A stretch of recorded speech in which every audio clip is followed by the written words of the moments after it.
¿Dónde me quedé en... ¿qué página es esta? La página 17. 04, página 17.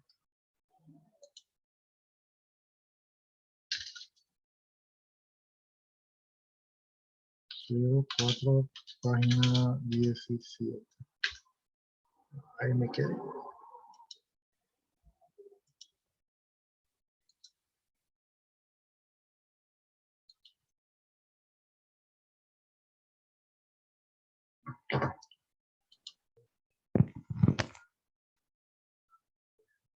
Buenas tardes, jóvenes. Buenas tardes. Vayan colocando sus dos apellidos y sus dos nombres ahí en el chat, mientras sus compañeros siguen llegando. Y no se olviden también de marcar su asistencia en el aula virtual. Por eso yo ya me termino de organizar.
De los que van ingresando, pongan sus dos nombres y sus apellidos ahí en el chat.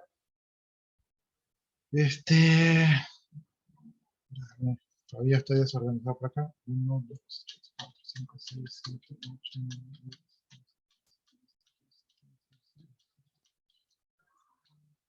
10, 18 aquí. Cierro esto. Así se sale. Aquí también cierro. Ahora déjenme ver. Mañana que toca. Latinoamérica. Está medio heavy esto de aquí.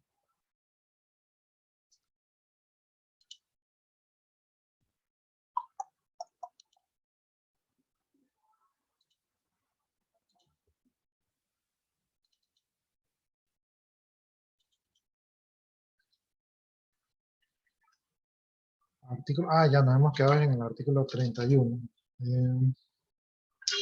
Estamos 21 de enero del 2022. Nos quedamos en el artículo 31. Entonces,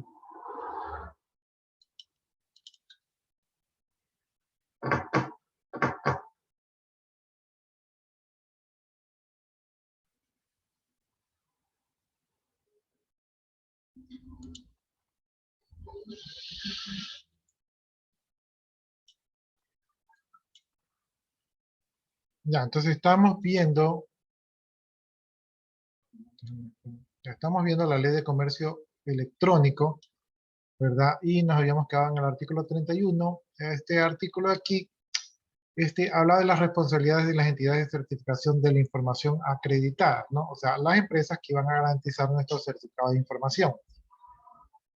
Dice que estas entidades serán responsables hasta de culpa leve, o sea, tienen responsabilidad y responderán de daños y perjuicios que causen a cualquier persona natural o jurídica en el ejercicio de su actividad cuando incumplan las obligaciones que se les impone esta ley o actúen con negligencias y perjuicio de las sanciones previstas en la Ley Orgánica de Defensa del Consumidor. Serán también responsables del uso indebido del certificado de firma electrónica acreditado cuando éstas no hayan consignado en dichos certificados de forma clara el límite de su uso, el importe de las transacciones válidas que pueda realizar. Para la aplicación de este artículo, la carga de la prueba le corresponderá a la entidad de certificación de información. Los contratos con los usuarios deberán incluir una cláusula de responsabilidad que reproduzca lo que señala el primer inciso. Cuando la garantía constituida por las entidades de certificación de información acreditadas no cubre las indemnizaciones por daños y perjuicios, aquellas responderán con su patrimonio, ¿no? Ya, entonces aquí habla de las responsabilidades de las entidades de información. Una cosa importante que dice que la entidad certificadora de información va a tener que de alguna manera instruir bien a su cliente para indicarle lo que puede hacer con su firma electrónica, ¿verdad? Entonces, tienen que ser muy diligentes con lo que van a hacer, porque si no, de lo contrario, pueden ser sancionados, ¿no? Ya, y tienen que ser muy claros con lo que le indican al usuario de lo que puede hacer y lo que no puede hacer con dichas firmas electrónicas. Ya, una cosa importante que dice aquí es que en los contratos que hagan con los usuarios tienen que incluir la cláusula, ¿no? Esta cláusula que estamos leyendo aquí tiene que ser incluida para que el usuario sepa cuáles son sus derechos al momento de hacer un contrato con una empresa de certificación de información. Y en el caso de que el mal uso de la entidad de certificación produzca algún daño, algún perjuicio, entonces va a tener que responder con sus propios bienes, con su patrimonio, para resolver el problema del usuario, ¿no? Entonces, las entidades de certificación de información tienen una responsabilidad fuerte con respecto al usuario y pueden ser sancionadas y puede costarles caro en el caso de que incurra en alguna de estas cosas. Lo que se busca con esto es que este tipo de empresas sean empresas serias, ¿verdad? Empresas serias para esto de aquí, ¿no? Bien, artículo 32 dice protección de datos por parte de las entidades de certificación de información acreditadas, ¿no? Dice, las entidades de certificación de información garantizarán la protección de datos personales obtenidos en función de sus actividades de conformidad con lo establecido en el artículo 9 de esta ley. Es decir, que la información que ustedes brinden a estas entidades serán de carácter privado, ¿sí? Y están garantizados aquí. Entonces, no pueden estas empresas divulgar la información acerca de ustedes. Artículo 33. Prestación de servicios de certificación por parte de terceros. Los servicios de certificación de información podrán ser proporcionados o administrados en todo o en parte por terceros. Para efectuar la prestación de estos deberán demostrar su vinculación con la entidad certificadora de la información. El Consejo Nacional de Telecomunicaciones establecerá los términos bajo los cuales las entidades de certificación de información podrán prestar sus servicios por medio de terceros. Es decir, que una empresa de certificación de información no necesariamente tiene que ofrecer todos los servicios, sino que puede utilizar servicios de terceros como para el almacenamiento, o como para la comunicación, ¿verdad? O como para el desarrollo de repente de su sistema. Pero, esta empresa, o sea, esta tercera empresa que participa, va a tener que demostrarse que tiene una sociedad con la empresa certificada de la información, ¿verdad? Y también el Consejo Nacional de Telecomunicaciones, que es la entidad rectora de estas entidades, será quien autorice, ¿verdad?, el uso de estos terceros, ¿no? O sea, esto es un tema que está en total supervisión y que eh, no puede ser dejado sin control, ¿sí? Entonces, sí pueden utilizar terceros, pero estos terceros tienen que estar debidamente revisados.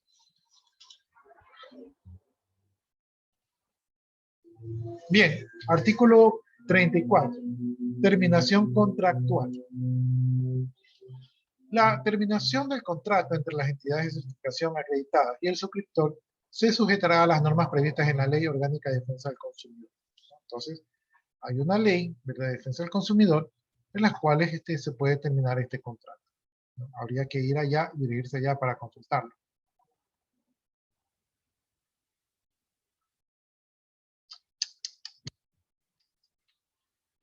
Aquí dice cuál es la ley. Dice que es el artículo 44 de la Ley Orgánica de Defensa del Consumidor.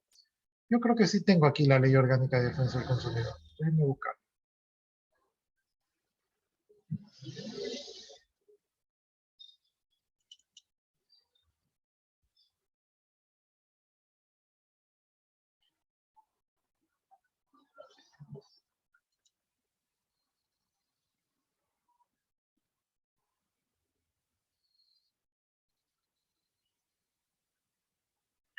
Y parece que no la tengo.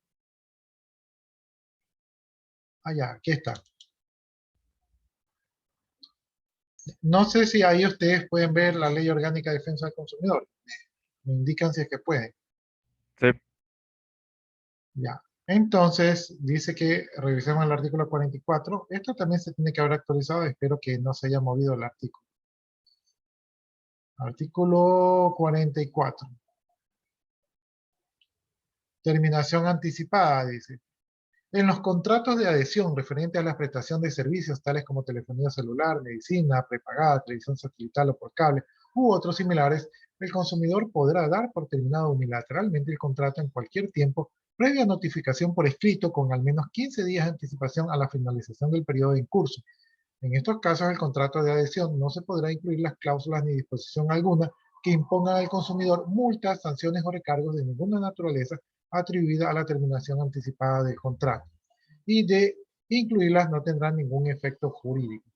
Sin perjuicio de los dispuestos ante el presente artículo, el consumidor mantendrá la obligación de cancelar los saldos pendientes únicamente por los servicios efectivamente prestados hasta la fecha de terminación unilateral del contrato, así como los valores adecuados por la adquisición de los bienes necesarios para la prestación del servicio, de ser el caso, ¿no? Entonces, no nos pueden obligar a estar en un servicio que no queremos, ¿verdad? Tenemos que pagar el provisional y eh, tenemos que anunciarlo por escrito, ¿sí? Entonces, esas son las reglas.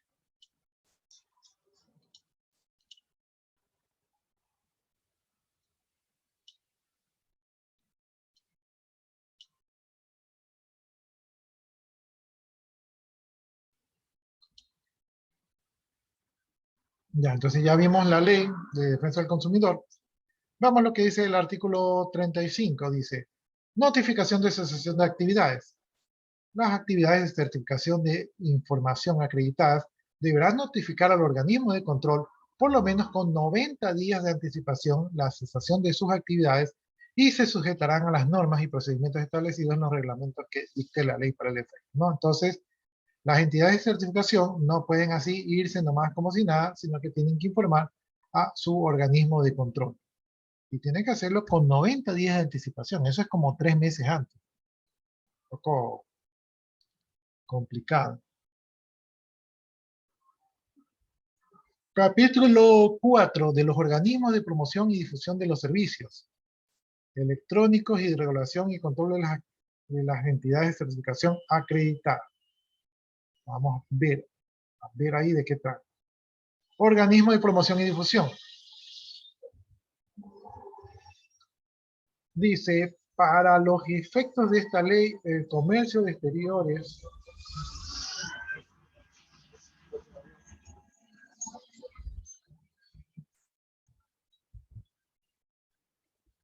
ya dice, organismo de promoción y difusión. Para los efectos de esta ley, el Consejo de Comercio Exterior e Inversiones, COMEXI, será el organismo de protección y difusión de los servicios electrónicos, incluidos en el comercio electrónico y el uso de firmas electrónicas en la promoción de inversiones y comercio exterior, ¿no? Entonces aquí dice cuál es el organismo, es el COMEXI.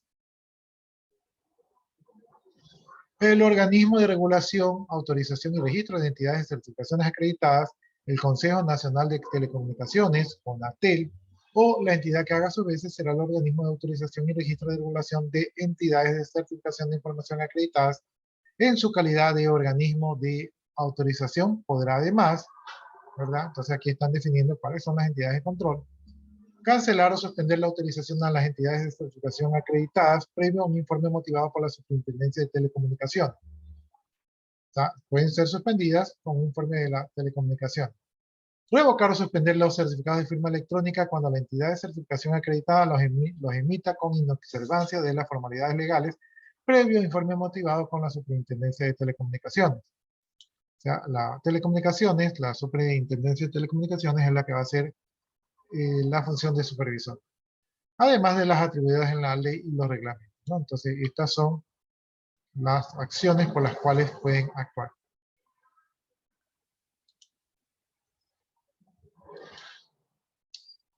Ya, dice artículo 38, organismo de control de entidades. Ya. Ya, aquí estamos hablando de los organismos de control de las actividades de certificación de la información acreditada.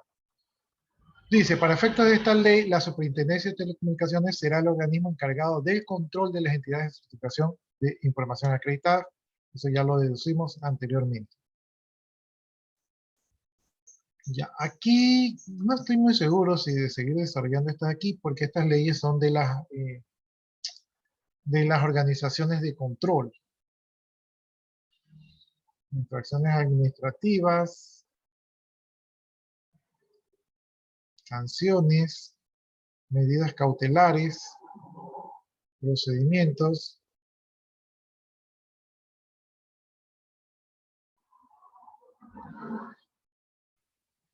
Ya, este capítulo de aquí habla de las entidades de control, pero yo pienso que tal vez aquí ustedes no es como tema suyo. Entonces, me voy a saltar estos capítulos de aquí. Ah, ya es que yo ya los tenía, ya me acuerdo. Espérame un ratito. Give me a chance.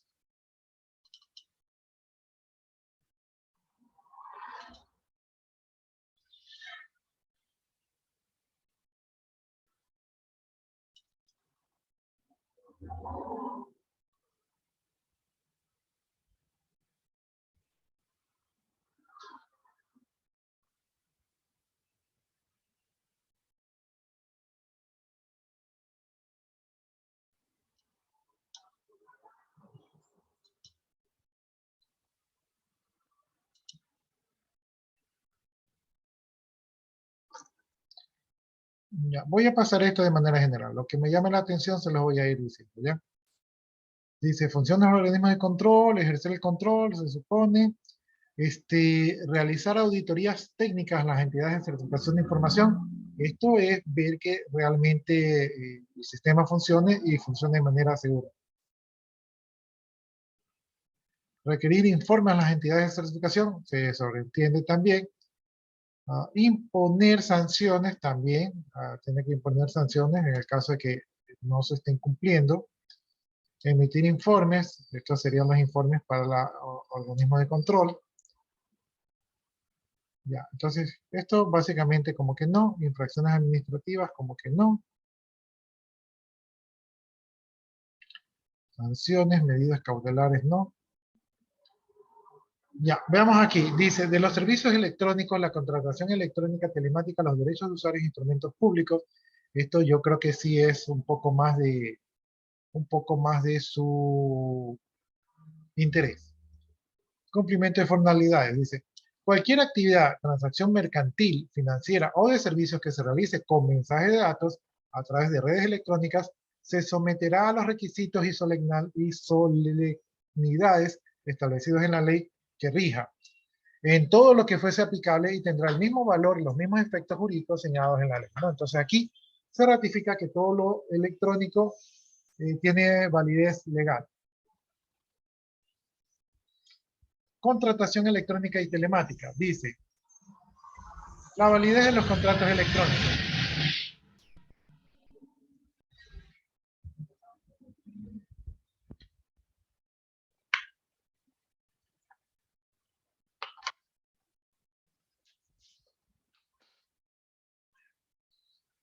Los contratos podrán ser instrumentados mediante mensajes de datos.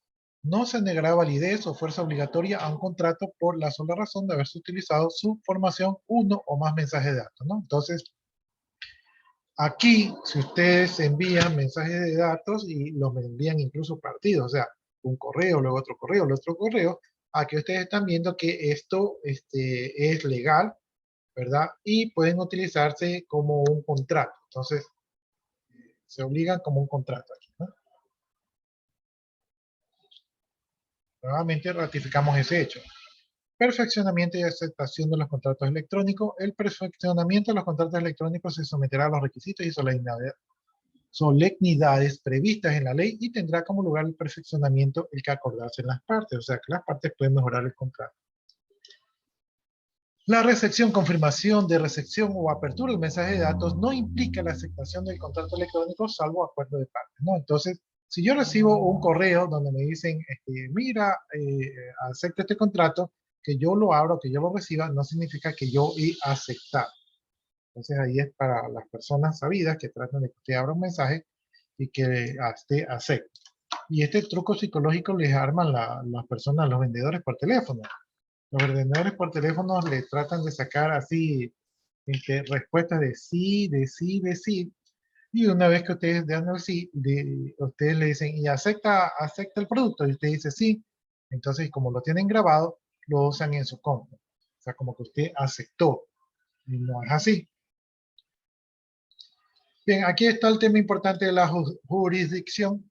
En el caso de controversia, las partes se someterán a la jurisdicción estipulada en el contrato. O sea, en el contrato dice dónde vamos a ir a juicio. A falta de estas, se sujetan a las normas previstas en el Código de Procesamiento Civil Ecuatoriano, ¿verdad? Siempre que se trate de un contrato sometido a la Ley Orgánica de Defensa del Consumidor, en cuyo caso se determinará como domicilio la del consumidor o del usuario. Aquí se busca beneficiar al consumidor. Para la identificación de la procedencia del mensaje de datos se utilizarán los medios tecnológicos disponibles y se aplicarán las disposiciones señaladas en la ley, además normas legales aplicables. Esto es porque si no se determina cuál es el origen, entonces se requieren a herramientas técnicas de los mensajes para determinar cuál es el origen de los mensajes de datos y según eso definir cuál es el domicilio donde se llevará a cabo el procedimiento legal. Cuando las partes se someten a controversias en un procedimiento arbitral, la formalización del convenio de arbitraje, como en su aplicación, podrá emplearse en medios telemáticos y electrónicos siempre que ello no implique con las normas reguladoras del arbitraje. Es decir, el propio arbitraje puede utilizar procedimientos electrónicos, ¿verdad?, para conciliar.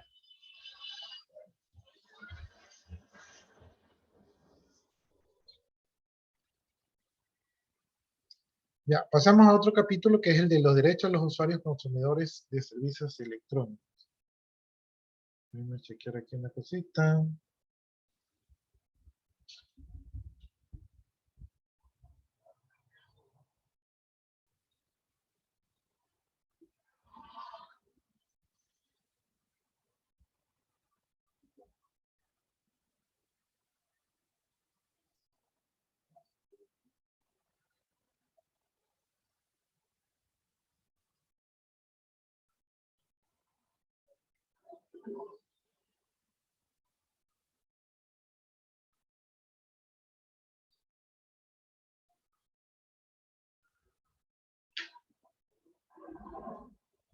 Ya, entonces íbamos a hablar de los derechos de los consumidores que utilizan estos servicios electrónicos. Entonces, artículo 48 dice, consentimiento para aceptar mensajes de datos. Previamente a que el consumidor o usuario exprese su consentimiento para aceptar registros electrónicos o mensajes de datos, debe ser informado clara, precisa y satisfactoriamente sobre los equipos, programas que requiere para acceder a dichos registros o mensajes.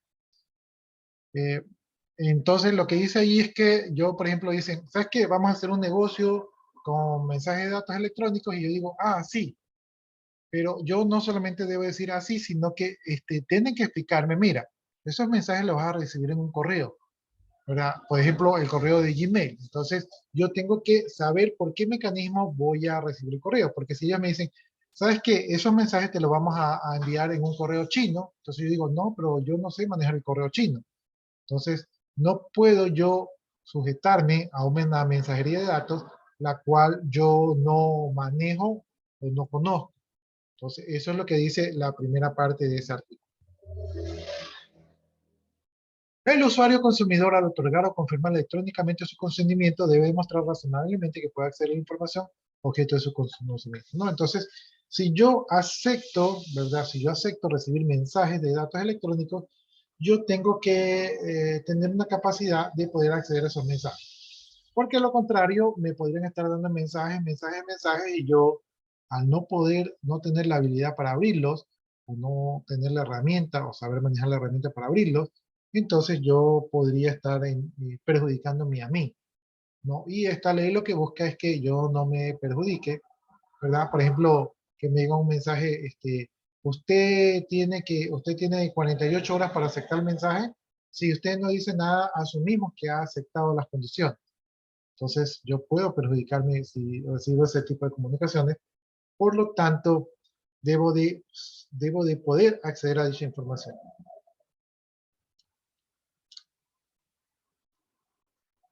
Si con posterioridad al consentimiento del consumidor o usuario existen cambios de cualquier tipo, incluidos cambios de equipos, programas, procedimientos necesarios para mantener acceder a registros o mensajes electrónicos, de forma que exista el riesgo de que el consumidor o usuario no sea capaz de acceder o retener un registro electrónico o mensaje de datos sobre el que hubiese otorgado consentimiento, se le deberá proporcionar de forma clara, precisa y satisfactoria la información necesaria para realizar estos cambios, y se le informará su derecho a retirar el consentimiento previamente otorgado sin imposición de ninguna condición, costo alguno o consecuencia, ¿no?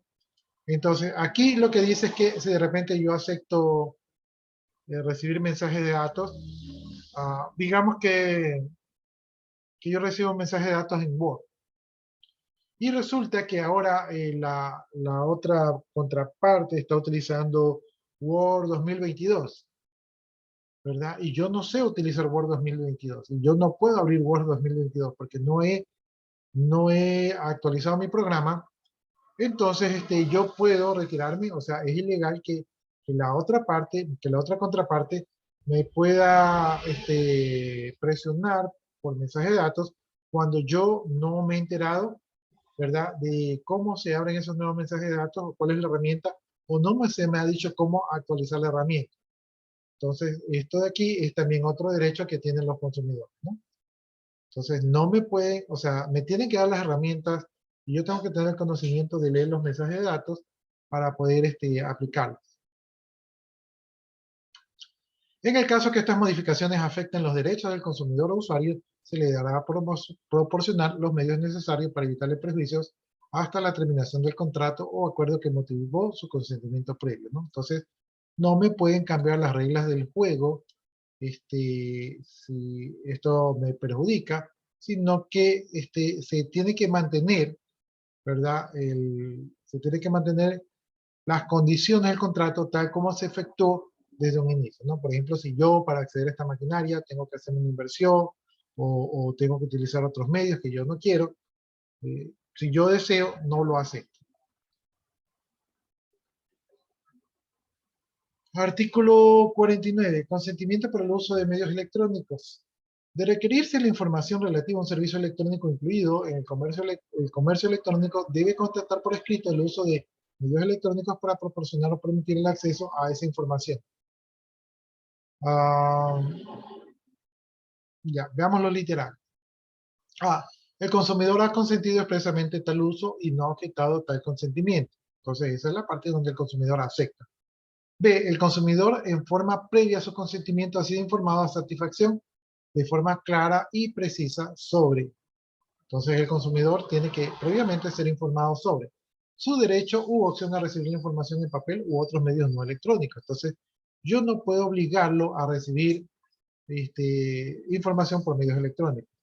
2. Su derecho a objetar el consentimiento en lo posterior y las consecuencias de cualquier tipo de hacerlo, incluida la terminación contractual o el pago de cualquier tarifa por dicha acción. 3. Los procedimientos por seguir por parte del consumidor para retirar su consentimiento y para actualizar la información proporcionada. 4. Los procedimientos para que posteriormente el consentimiento del consumidor puedan obtener una copia impresa del papel de los registros electrónicos y el costo de esta copia en caso de existir, ¿no? Entonces, para que a ustedes se les haga un poquito más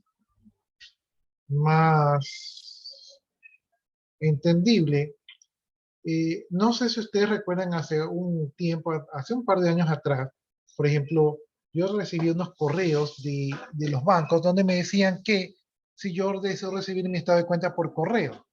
Y obviamente para mí era más cómodo recibir por correo Y para el banco también, porque el banco se evita la impresión de papel. Pero el banco no me puede obligar a mí a recibir el estado de cuenta por correo, sino que el banco me pidió a mí una aprobación para recibir el estado de cuenta por medio del correo, ¿no? Entonces, esta es esa parte de aquí. Yo también puedo decir al banco, oiga, ¿sabe qué? Yo no tengo computadora o no tengo internet, así que no quiero recibir el estado de cuenta por correo.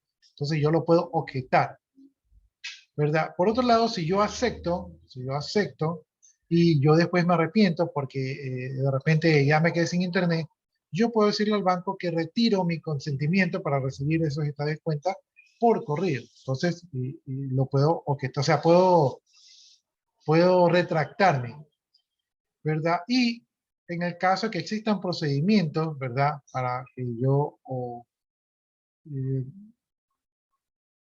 en el caso que yo quiera obtener una copia impresa, o sea, que me envían de manera electrónica, pero yo quiero una copia impresa, pues entonces yo puedo decirle al banco, ¿sabe qué? Quiero esto de aquí en forma impresa, ¿no? Y lo único que yo podría tener algún tipo de costo es el costo del medio, que en este caso sería el papel. Entonces, eso es lo que nos protege esta ley. Bien, artículo 50, información del consumidor. En la prestación de servicios electrónicos en el Ecuador, el consumidor deberá estar suficientemente informado de sus derechos y obligaciones en conformidad con lo previsto en la Ley Orgánica de Defensa al Consumidor. Es decir, cualquier cosa que yo acuerde o que yo pacte, yo tengo que estar en plena conciencia de mis derechos. No es que me digan, firma aquí y no leas, o no, sí te beneficia. No, tengo que yo estar en pleno conocimiento antes de aceptar cualquier cosa. Cuando se tratase de bienes o servicios a ser adquiridos, usados y empleados por medios electrónicos, el oferente deberá informar sobre todos los requisitos, condiciones y restricciones para el consumo para que pueda adquirir y hacer uso de los bienes y servicios. Es decir, el que me ofrece esos servicios me tiene que indicar todos los gastos que voy a incurrir. No ser como eso. A veces hay una publicidad engañosa que es así. Por ejemplo, dice, lleva tu hamburguesa a $2. Y uno dice, wow, $2, deme dos. Ok, hamburguesa $2, $4. Y cuando usted va a pagar, le dicen, y $4 del transporte. Y usted dice, no, pero si yo pensé que el transporte está incluido. No, el transporte es aparte. Entonces, ese tipo de servicios donde no le dicen todas las condiciones claras, es lo que se trata de evitar y están protegidos ustedes ante la Ley Orgánica de Defensa del Consumidor. La publicidad, promoción e información de servicios electrónicos por redes electrónicas de información, incluida Internet, se realizará de conformidad con la ley y su cumplimiento será sancionado de acuerdo al orden jurídico vigente, ¿no? Entonces, ahí habla un poco de la publicidad.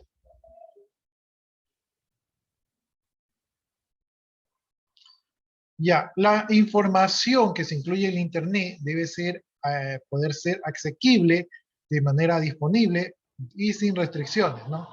Con todas las facilidades posibles. Es decir, si yo busco, por ejemplo, estoy queriendo comprar un teléfono y yo quiero ver si ese teléfono de repente tiene 5G, cuál es la cámara, y yo busco en el producto que me están ofreciendo por Internet y no encuentro esa información técnica, entonces ahí no me están dando toda la información.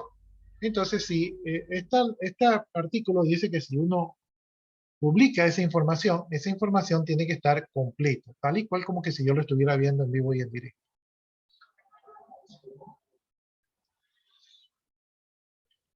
Dice, el envío periódico de mensajes de datos con información de cualquier tipo en forma individual o a través de listas de correos directamente por cadenas de mensajes, el emisor de lo mismo deberá proporcionar los medios expeditos para que el destinatario en cualquier tiempo pueda confirmar su suscripción o solicitar su exclusión de dichas listas, ¿no? Ya, entonces esta parte del artículo es cuando ustedes reciben esos promociones y dice, por ejemplo, qué sé yo, compra en el comisariato de descuento, comisariato esto y el otro. Entonces, esos correos a veces son molestosos.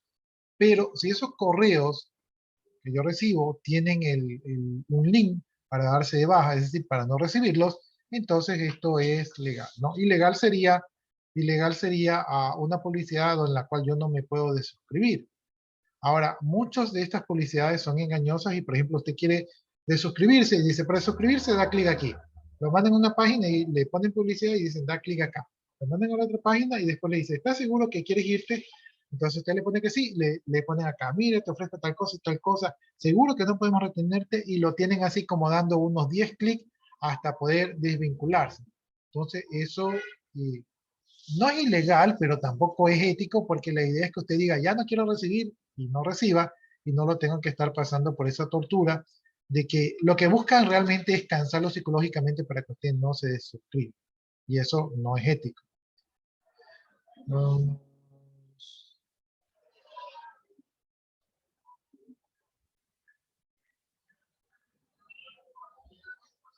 ya. Estamos en otro capítulo que es de los instrumentos públicos. Bueno, aquí dice, instrumentos públicos electrónicos, se reconoce la validez jurídica de los mensajes de datos otorgados, conferidos, autorizados, expedidos por y ante una autoridad competente y firmados electrónicamente. Dichos elementos públicos deberán observar los requisitos, formalidades y solemnidades exigidos por la ley. Entonces, otro artículo más que ratifica el valor legal, ¿verdad?, de estos instrumentos públicos.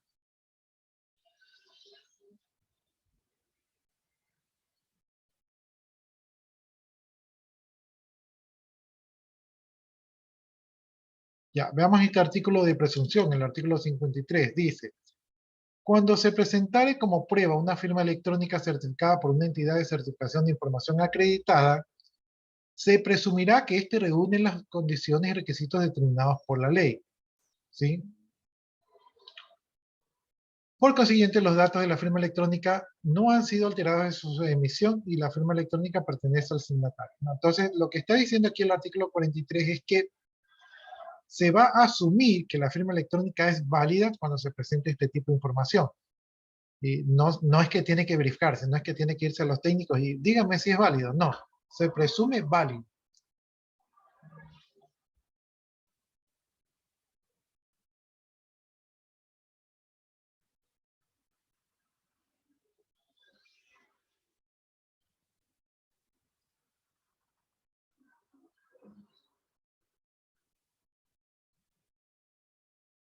Ya, entonces aquí estamos viendo otros artículos, pero creo que estos artículos no son tan relevantes. Y por acá tenemos ya las últimas disposiciones para esta ley. Ya, entonces, ahora sí, hemos terminado la ley de comercio electrónico. Por fin, hemos acabado una ley. Yo les decía que esta ley no era tan larga, entonces hemos acabado. Eh, Déjenme ver si, no sé si tienen alguna pregunta al respecto.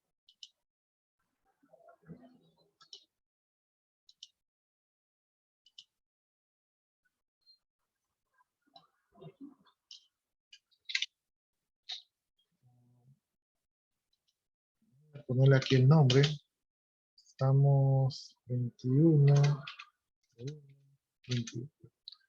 Ahí nomás les pongo el nombre.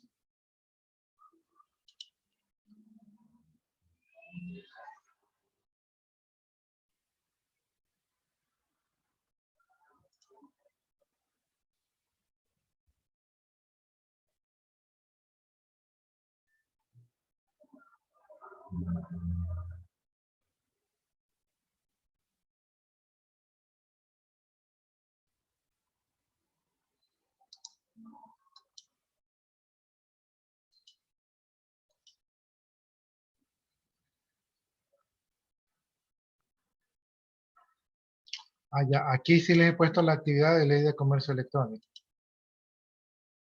Trabajo en grupo, en qué consiste las firmas electrónicas, cómo funcionan, dónde se aplica, cuál es su nivel de seguridad. Ya, esto yo creo que sí les, como está aquí, me imagino que sí les he de haber comunicado, ¿no? Ya, que tienen esta tarea de la ley de comercio electrónico. Déjenme ver si aquí voy editando un poquito. Dice, trabajo en grupo, tienen que realizar el siguiente desarrollo. El desarrollo consiste en qué consisten las firmas electrónicas, cómo funcionan, dónde se aplican, cuál es su nivel de seguridad, qué otras técnicas de seguridad existen, qué tipos de documentos garantizan la integridad de la información. En Ecuador, ¿cuáles son las instituciones que otorgan las firmas electrónicas?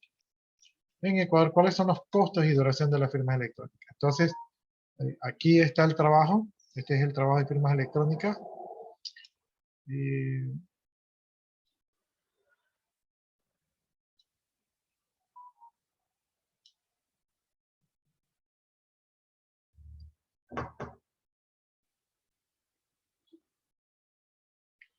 Ya, creo que ustedes no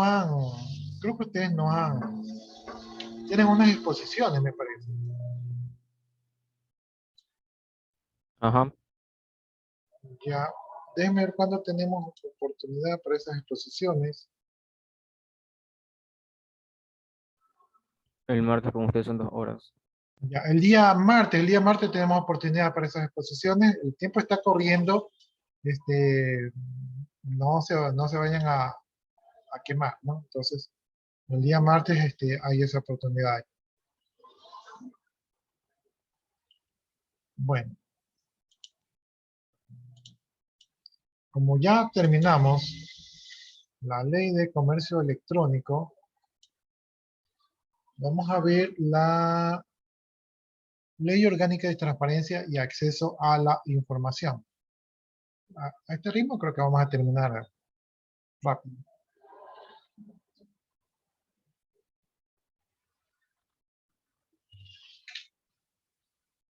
Pero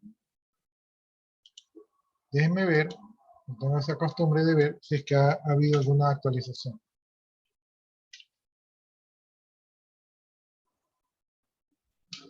¿Saben qué? Sí, creo que ha habido una actualización.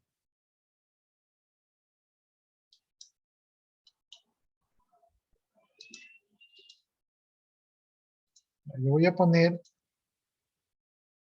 la ley que yo tengo. Yo tengo, dice, desde el 2004.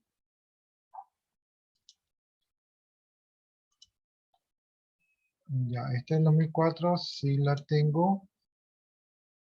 Esta 2004 sí la tengo. Vamos a ver, vamos a poner aquí, ley orgánica, aquí tiene 2022.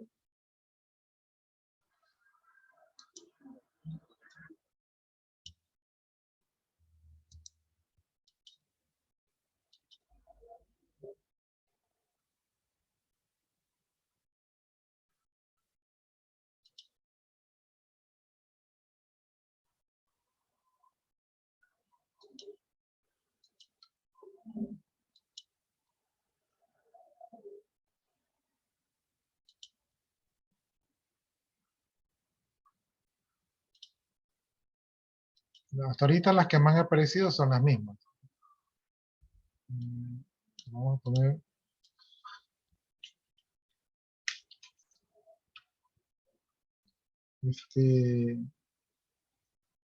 reforma.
¿Saben qué? Estoy buscando, pero parece que no tiene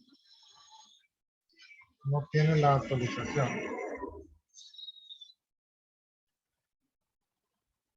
No, es la misma. Entonces quiere decir que esta aquí no ha cambiado.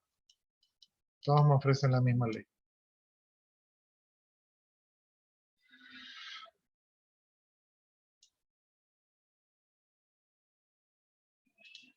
Creo que no les estoy compartiendo.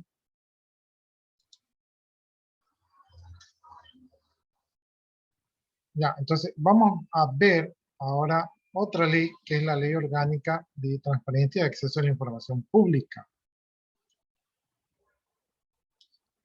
¿No? Bien.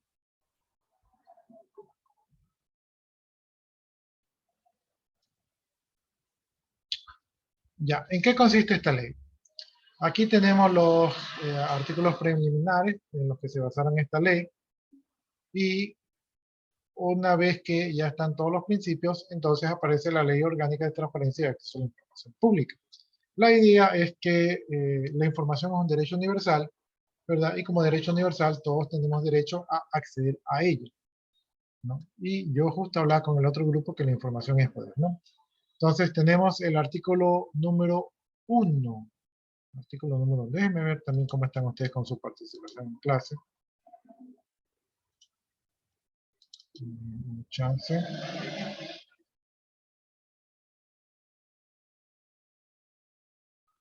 No he registrado la participación.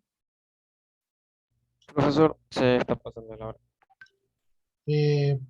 ¿Por qué? ¿Hasta qué hora tenemos clase? 15:15. ¿No es hasta las 3:30?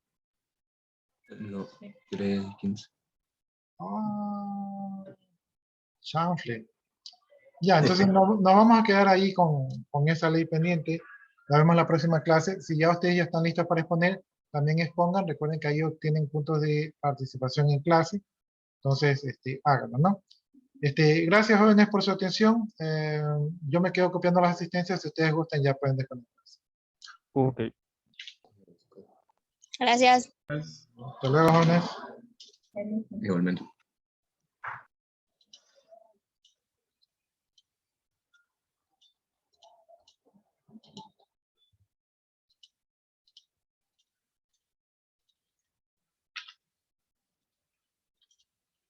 Ya, listo, ya copié las asistencias, procedo a desconectar.